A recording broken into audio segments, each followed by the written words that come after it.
और आदाब, सत श्री अकाल मित्रों, स्वागत है एक बार पुनः आप सभी का समाधान कार्यक्रम में।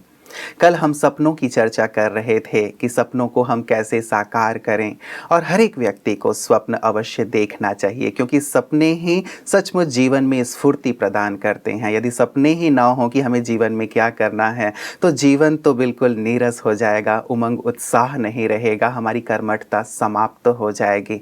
सपने देखें अनेक लोगों ने, लेकिन कुछ लोग उसे पूरा कर पाते हैं और कुछ लोग नहीं कर पाते।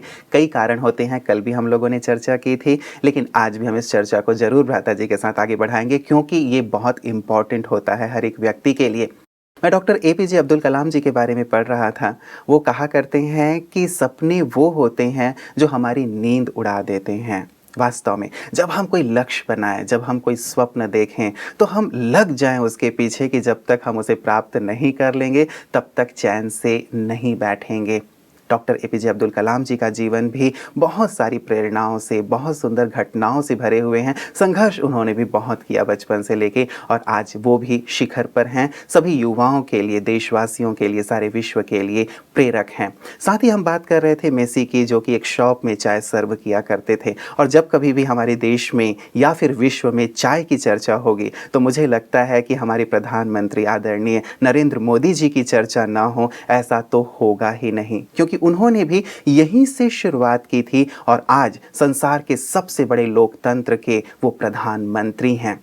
न केवल युवाओं के लिए बल्कि सभी के लिए ये एक प्रेरक बात है कि हम स्वप्न देखें और अपने लिए नहीं बल्कि समाज के लिए, देश के लिए जिएं। ये हमें अनेक प्रकार की ऊर्जाओं से भर देता है। साथ ही लोगों के अंदर से भी जो दुआएं हैं वो हमें प्राप्त होती हैं, और विशेष करके परमात्म शक्ति भी हमें मिलती है इस स्वप्न तक पहुंचने के लिए। तो स्वप्न जरूर देखें और साथ ही उसे साकार करने के लिए लगे रहें। इन्हीं शुभकामनाओं के साथ आइए आज की इस कड़ी की शुरुआत करते हैं। अभिनंदन करते हैं भ्राता जी का। भ्राता जी बहुत बहुत स्वागत, अभिनंदन है। थैंक्स। आदरणीय जो हमारे प्रधानमंत्री जी हैं नरेंद्र मोदी जी, सबके लिए बहुत प्रेरक हैं, आदर्श हैं। उनका व्यक्तित्व ही बहुत गरिमामय लगता है। क्या कहेंगे भ्राता जी, एक फर्श से उठ के अर्श तक पहुंचना कैसे संभव हुआ? मैं होगा? सोचता हूँ चाहे हमारे भूतपूर्व प्रेसिडेंट कलाम साहब हों जी, हमारे आदरणीय नरेंद्र मोदी जी हों, और भी कुछ हस्तियां हमारे सामने हैं, गरीबी से उठे सर्वोच्च पद तक पहुंच गए। मुझे लगता है लाल बहादुर शास्त्री जी हाँ, भी एक उदाहरण थे। उन्हीं का एक उदाहरण था। जी। दूसरा, ये दोनों महापुरुष कलाम जी और हमारे मोदी जी, देखिए, पवित्र हैं। इनका जीवन वासनाओं की ओर नहीं गया। जी। मैं जब मोदी जी के बारे में सोचता हूँ तो पहले से ही आरएसएस के कार्यकर्ता रहे, त्यागी, तपस्या के लिए पहुँच गए हिमालय में, ब्रह्मचर्य की प्रतिज्ञा कर ली, कर्मठता उनका एक विशेष जैसे टैलेंट था, लगे रहे। लोग उनके बारे में गलत प्रचार भी करते रहे। किसी व्यक्ति को जब आगे बढ़ना होता है, ये पॉलिटिकल फील्ड तो ऐसा है कि संघर्ष मनुष्य के सामने होता है। विरोधी लोग अनेक बातें करते हैं। जैसे मैं सुन रहा था, वो हैं ब्रह्मचारी, वासनात्मक नेता उन्हें नपुंसक कह रहा था, जो खुद बहुत विषय वासनाओं में रत है। मैं सोच रहा था इसे क्या पता ब्रह्मचर्य क्या होता है, इसे क्या पता हमारे देश की पवित्रता कितनी जबरदस्त चीज है। जो बूढ़े होके भी शादी कर रहे हैं वो लोग पवित्रता पर आरोप लगाते हैं कि नपुंसक है। अन्ना हजारे जी ने भी इस बात को कहा था कि ब्रह्मचर्य की क्या शक्ति होती है, वो इन्हें क्या क्या जाने, पता, जिन्होंने नेता क्या जाने। तो वास्तव में मैं अपने मोदी जी का, मेरे दिल में बहुत सम्मान है पहले से ही। अचानक वो देखो चीफ मिनिस्टर बने गुजरात के, वो तो कहीं थे ही नहीं बेचारे, उनको बना दिया गया। ये भी एक चमत्कार सा लगता है, दैवयोग सा लगता है। जगह, भाग्य ने साथ दिया, फिर चुनाव जीतते रहे और फिर उनको चुन लिया गया पार्टी ने इस पद के उम्मीदवार के रूप में। कितना संघर्ष उनको सहना पड़ा उस बीच में भी, और उनके साथियों ने कितना सहयोग दिया। और जैसे उनका नाम उछला तो देश में एक अलग लहर छा गई। मैं एक बात और सोचता था कि मनुष्य के विचार उसे बुलंदियों तक ले जाते हैं। मुझे याद रहता है जब उन्होंने कहा, हम देश का शीश झुकने नहीं देंगे, सारा देश उनकी ओर हो गया, क्योंकि देश का शीश झुक चुका था। तो देखिए, एक ही विचार ने अनेक लोगों को उनके पीछे ला दिया ना। तो मनुष्य का त्याग, उसकी तपस्या, उसका सेवा भाव, उसकी कर्मठता, उसके पावरफुल विचार, कुछ करने की अभिलाषा मनुष्य को महान बना देती है। हमारे इन सम्माननीय प्रधानमंत्री के पीछे परमात्मा ब्लेसिंग है और मैं तो ये देख रहा हूँ कि उन्हीं की छत्र छाया इनके सिर पर भी है। लोग भले कितना भी गलत प्रचार कर लें कि वो एक अल्पसंख्यक लोगों के विरोधी हैं, ऐसा बिल्कुल नहीं है। उन्होंने स्पष्ट कर दिया है, अब मैं सारे देश का हूँ, विकास सबके लिए होगा। और उन्होंने अपने एक इंटरव्यू में कहा भी था भ्राता जी, उन्होंने कहा कि यदि कोई भी समुदाय मुझसे मिलेगा, चाहे वो मुस्लिम समुदाय है चाहे अन्य समुदाय है, जब वो मिलेंगे तो मुझसे कहीं और ज्यादा प्यार करने लगेंगे। शायद लोग ये भ्रम भ्रम, वो आरएसएस से जुड़े हुए थे तो लोगों ने सोच लिया ये उनके विरोधी, ऐसा कुछ नहीं है।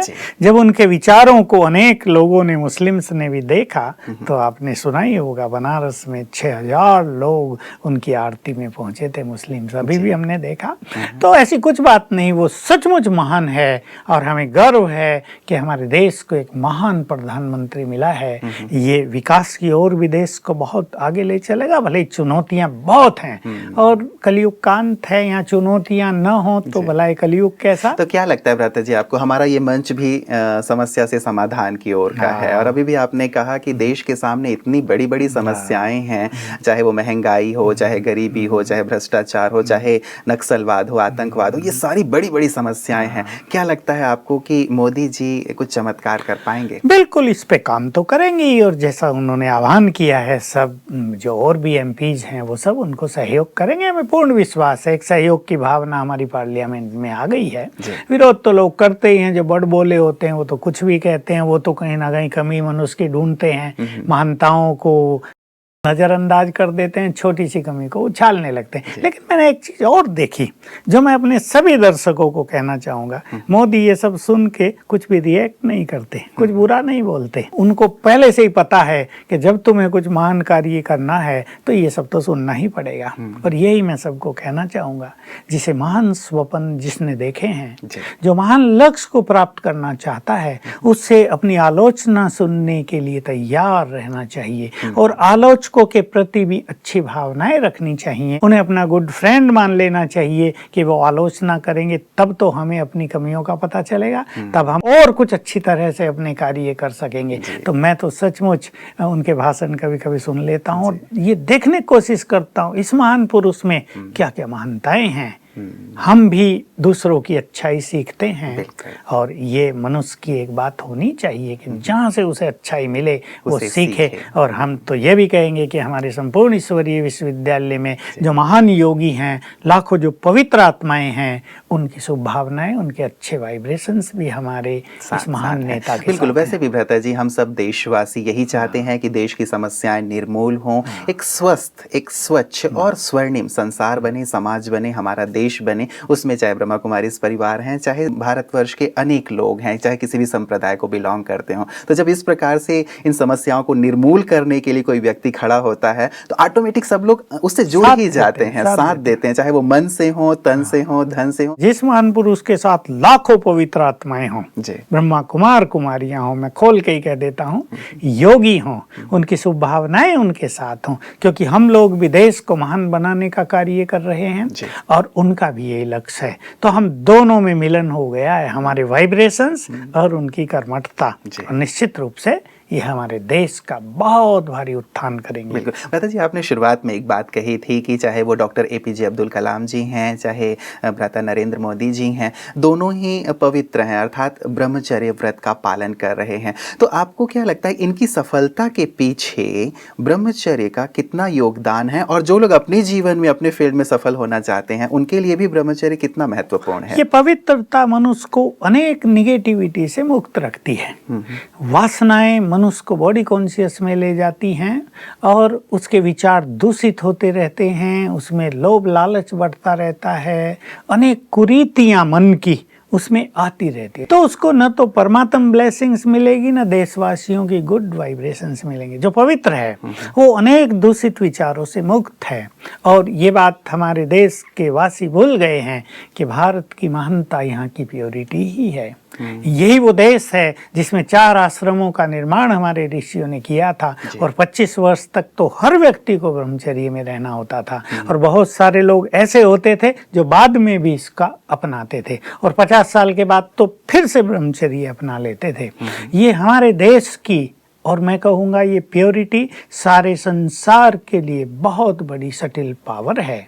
इसलिए इन दोनों के पीछे इनका ब्रह्मचर्य, इनका त्याग, इनकी साधनाएं, लेकिन इनके सुंदर विचार, देश के प्रति कुर्बानी की भावना, देश के लिए कुछ करने का जज्बा, ये भी बहुत इम्पोर्टेंट है जो इन दोनों महान पुरुषों के साथ रहा है। और मैं तो फिर से वही बात कहूँगा, हमारी शुभ भावनाएं इनके साथ हैं और ये अपने इस महान अभियान में संपूर्ण सफल होंगे। बिल्कुल भ्राता जी, अब एक अच्छी बात हो गई है, पूरे देश में एक सुंदर सी लहर हो गई है कि एक आम आदमी भी शिखर तक पहुंच सकता है। तो एक आम चर्चा हो गई है, तो अब किसी भी कार्य को छोटा नहीं समझा जाता है, एक अच्छी बात हो गई है। हमारे जो किसान हैं, गरीब घरों में जन्मे बच्चे हैं, युवक हैं, जिनके पास पैसा भी कम है, जो हायर एजुकेशन के लिए धन जुटा नहीं पाते, जो अच्छे डॉक्टर नहीं बन सकते, इंजीनियरिंग कॉलेज में नहीं जा सकते, जो मुश्किल से अपनी एजुकेशन पूरी करते हैं, उन सब के लिए ये सुंदर संदेश है। इन दोनों महान पुरुषों का जीवन ही उनका संदेश है। उन्हें कुछ कहने की जरूरत नहीं कि आप चाहे कितने भी गरीब हैं, चाहे आप झोंपड़ी में रहने वाले हैं, लेकिन आप अपनी कर्मठता के बल पर, अपने अच्छे विचारों के बल पर